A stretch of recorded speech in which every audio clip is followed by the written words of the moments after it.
먼저 어제 열린 연설에서 민주당의 김태년 원내대표가 세종시로 국회, 청와대, 정부 부처 모두 통째로 옮기자 이렇게 주장을 하셨는데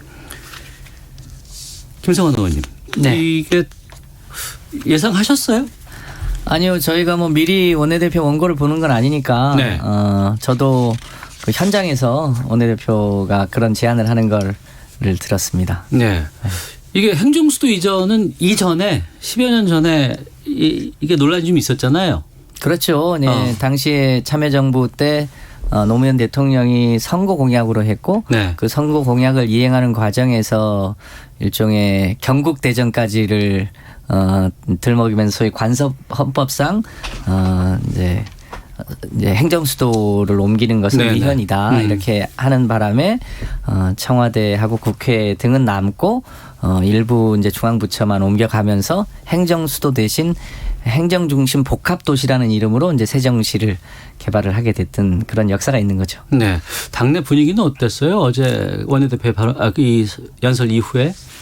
이제 최근에 이제 고민이 좀 있습니다. 이제 중앙부처의 상당수가 세종시로 내려갔잖아요. 예. 근데 여전히 청와대와 국회가 서울에 있으니까 주요 장관들이나 실국장들이 이제 자주 뭐 청와대나 혹은 이제 국회 보고 때문에 서울에 왔다 갔다 해야 되기 때문에 네. 소위 그 자기 해당 부처의 업무를 제대로 보기가 쉽지 않다는 거예요. 그것 때문에 이제 최근에 국회 분원, 그러니까 국회 이제 세종의사당을 만들자고 해서 이제 그 설계에 들어갔거든요. 네. 그렇게 이제 된 이유가 아무래도 국회는 국회 나름대로 일을 해야 되지만 중앙부처 공무원들도 일을 해야 되니까 이 의회와 행정부가 떨어져 있는 문제를 어떻게 극복할 거냐라는 네. 차원에서 기왕이면 이제 단계적으로 가야 되겠지만 청와대도 분원을 만들고 국회도 분원을 만들어서 가급적이면 공무원들의 이동 거리를 줄여주면서 장기적으로는 뭐 헌법을 개정한다든지 뭐 이런 방법을 통해서 이제 미국의 경제 수도 뉴욕 그리고 행정 수도 워싱턴처럼 그렇게 장기적으로는 가야 되는 거 아니냐. 그 네. 화두를 다시 꺼낸 거다 이렇게 보입니다. 큰 틀에서는 국가 균형 발전이라는 측면으로 본다 그러면 그럴 수도 있겠다 싶지만 또 한편으로는 뭐 대통령이 주도하는 게 아니고 지금 이번에는 여당의 원내대표가 국회, 청와대, 정부 이렇게까지 제안을 한 상황이에요. 김종인 비대위원장은 그 전에 끝난 문제 아니냐 이렇게 말씀하셨다고는 하는데 예. 조혜진 의원께서는 어떤 입장이십니까? 저는 어제 그 본회의장에서 그 이야기 들었을 때 좀 뜬금없다는 느낌을 받았습니다. 뜬금이 없었다. 예. 그 전에 사전에 뭐 정부 측이나 뭐 청와대나 어디서 그런 이야기 없다가 네. 불쑥 튀어나오길래 왜 저 이야기를 했을까라고 생각해 볼 때 첫째는 소재 빈곤. 네. 그 전에 개원 연설을 대통령께서 하셨는데 예. 대통령 연설도 사실은 그 전에 수석 보좌관 회의 때 말씀하셨던 거 또 그 하루 전인가 이틀 전인가 대국민 보고하면서 뉴딜 보고하셨던 그 내용을 거의 그대로 반복하셨거든요. 네. 그래서 대통령은 심지어 뭐 그 국회 개원 기다리면서 9번이나 수정한 내용도 사실은 별 뉴스가 없었습니다. 새로운 게 없었는데 여당 원내대표가 뭘 또 새롭게 이야기할 수 있겠나. 네. 그래서 그 김태년 원내대표 연설 내용도 거의 대통령 연설 내용하고 거의 중복됐었습니다. 좀 다른 게 있다면 이 부분이에요. 예, 예. 그래서 뭔가 이렇게 뉴스글을 던지기 위해서 한 것일까 아니면은 뭐 이렇게 정치적으로 해석을 한다면 지금 여러 가지 이제 악재들이 많으니까 네. 새로운 뉴스로 이걸 좀 분위기를 바꿔보려고 하는 것일까 하는 거 또는 2년 뒤 대선을 이제 염두에 두고 네. 충청 민심을 겨냥해서 미리 포석을 좀 까는 것일까 이런 생각도 들었는데 예. 어쨌든 이거는 노무현 대통령께서 후보 시절에 수도 이전 공약을 해서 시작이 됐던 거고 예. 헌법재판소에서 수도 이전은 헌법을 고치지 않는 한은 안 된다라고 네. 해서 그럼 수도 이전이 아닌 행정 수도 이전이다. 청와대하고 국회가 남아 있고 나머지 부처들이 가면 그건 수도 이전이 아니기 때문에 위헌 시비는 피할 수 있다. 네. 해서 이제 그렇게 됐는데 지금 행정복합도시. 예, 그러니까 행정복합도시로 그렇게 갔는데 지금 이제 국회 청와대까지 가게 되면은 헌재가 그 위헌이라고 했던 네. 그 수도 이전이 돼버리는 거거든요. 그래서 그 취지가 무엇인가는 이제 별도로 따지더라도 예. 이거는 다시 이제 헌법 문제로 돌아가야 되는 상황이 되는 것 같습니다. 그 단계로 본다 그러면 국회만 가는 것도 헌법 문제입니까? 그렇다고 보여집니다. 아, 그래요? 그러니까 청와대와 국회가 이전하려면 그러니까 완전 이전을 하려면 그거는 개헌 사항으로 보여지고요. 네. 그러니까 지금 준비하고 있는 분원 그러니까 세종의사당을 만드는 것은 뭐 현행 헌법 체계 내에서 가능하고 네. 청와대도 분원을 만드는 건 뭐 현행 체계에서 가능한데 전체를 옮기는 것은 아무래도 국민의 동의를 받아서 그야말로 개헌 사항이네요. 그렇습니다. 그러면 지금 개헌에 대한 얘기를 박병석 의장도 지난번에 얘기를 했지 않습니까? 네. 그럼 이 부분이 그럼 다 포함돼서 진행될 수도 있는 상황인가요? 저희가 보기에는 올해는 아무래도 지금 미중유의 코로나 방역 문제가 계속되고 있고 또 코로나와 관련된 경제 위기가 계속되고 있어서 그런 경제 위기 과정에서의 실업 위기라든지 또 실업 위기를 극복하는데 기왕이면 이제 새로운 국가 미래 비전과 연계된 곳에서 새로운 일자리를 만든다든지 한국판 뉴딜과 같은 그런 부분에 집중을 해야 될 것 같고요. 내년이 넘어가면 이제 각 당이 대선 후보를 뽑게 될 텐데 내후년에 선거잖아요. 현행 법대로 하면 내후년 3월에 대통령 선거를 치르고 내후년 6월 달에 지방선거를 치러야 돼요. 그러니까 3개월 차이로 대규모 선거를 2번 치러야 되는 문제가 있어서 자연스럽게 그 선거를 좀 합해서 치러야 되는 거 아니냐? 근데 합해서 치르려면 이게 법률로도 가능하다는 얘기가 있지만 좀 온전하게 하려면 이참에 우리 국민들이 선호하는 대통령 4년 중임제로 헌법을 개정하면서 이 대통령과 일종의 서울시장이나 뭐 경기도지사 같은 지방선거를 같이 뽑고 또 국회의원은 또 2년 후로 뽑고 해서 2년 간격으로 행정부와 국회를 입법부를 이렇게 뽑는 이렇게 바꾸자고 하는 개헌 논의가 아마 내년이 넘어가면 자연스럽게 나오게 되지 않을까 그렇게 예상을 합니다. 김성원 의원께서는 내년이 넘어가면 개헌 논의가 자연스럽게 있을 거다라고 전망해 주셨는데 조혜진 의원께서는 어떤 입장이십니까? 박병석 국회의장 말고도 정세균 총리도 비슷한 시기에 개헌 이야기를 꺼내시더라고요. 그래서 왜 저러실까? 개헌은 집권 초기 안 하면 불가능하거든요.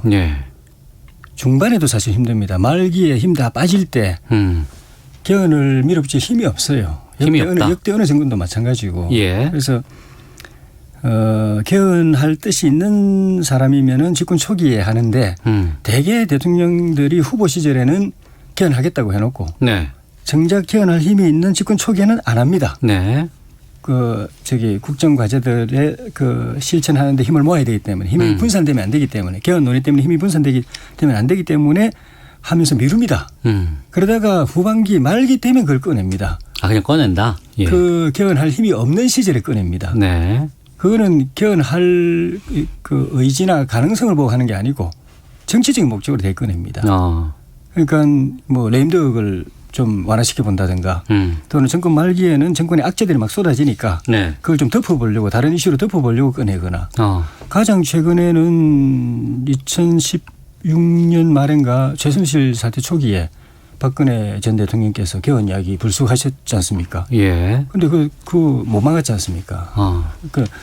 그런 상황이어서 뭐 개헌은 블랙홀이다. 모든 이슈를 빨아들이는 블랙홀이다 해서 이게 제대로 흘러가면 나머지 악재들은 다 이 속으로 블랙홀로 다 빠져들지 않겠는가 하는 기대를 한다면은 그건 집권 초의 이야기고 집권 말기에는 던져봐야 아무 이게 동력이 없고 다만 오히려 뭐 가능성도 없고 의지도 없으면서 왜 저런 걸 자꾸 던질까 하는 그런 의구심만 사게 될 걸 그렇게 생각이 들어요. 조혜진 의원님은 참 편리한 기억력을 갖고 계신 것 같아요. 문재인 대통령을 비롯해서 지난 대선 때 모든 후보가 집권 후 1년 이내에 개헌을 약속을 했습니다. 문재인 대통령이 됐습니다. 집권 초에 개헌을 하기 위해서 그 개헌안에 대해서 당시 민정수석이 3일에 걸쳐서 그 개헌안의 취지에 대해서 국민들한테 설명하고 그 설명한 안을 가지고 지방선거 같이 치르자고 제안했었습니다. 그런데 그거를 누가 못하겠습니까? 당시에 상당수의 의석을 가지고 있던 당시 미래통합당 전신이 개헌에 대해서 반대하지 않았습니까? 그래서 일이 추진이 안 됐던 거잖아요. 네. 근데 그 얘기는 한마디도 안 하시고 마치 집권초에 가만히 있다가 이제 뭐 개헌안을 꺼내는 것처럼 얘기하시는 거는 그거는 사실과 다릅니다. 예. 그런 역사가 있어서 사실은 청와대 입장에서는 집권 후반기에 청와대 입장에서 개헌을 얘기하기가 좀 조심스럽죠. 이미 네. 한번 제안을 했었는데 그게 국회에서 소위 이제 발의가 안 된 거 아닙니까? 그런 상황인데 여전히 우리 사회의 권력 구조의 개편이라든가 여러 네. 가지 기본권의 확장이라든가 토지 공개념에 대한 헌법적인 강화라든가 이런 여러 가지 요소들이 필요한 건 여전히 사실인 거죠. 그걸 집권 초에 하든 집권 후반기에 하든 여전히 필요하고 또 아까도 말씀드렸지만 내후년에 대통령 선거와 지방선거가 굉장히 이 뭐랄까 3개월 간격으로 네. 바짝 붙어 있어서 그참에 해야 되는 건 아니냐라고 하는 여론이 자연스럽게 생길 거다라고 하는 판단입니다. 저희가 예. 무슨 다른 의도가 있어서 제안하는 건 아닙니다. 예. 제가 집권 초기에 그 정권이 개헌할 의도가 없다고 말씀드린 거는 그 문재인 정부 초기에 발표했던 것도 저는 그 개헌할 의지를 가지고 했던 건 아니라고 생각합니다.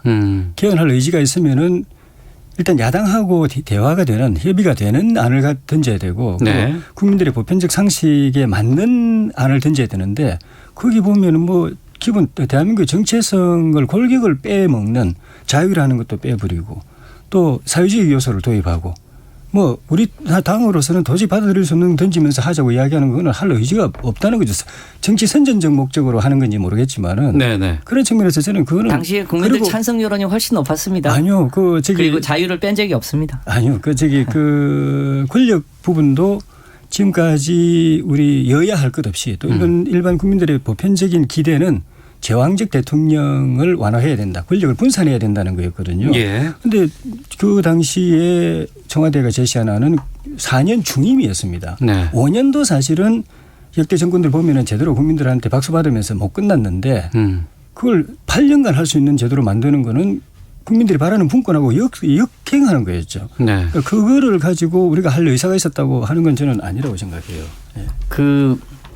지나간 일이라 너무 편의적으로 얘기를 하는데요.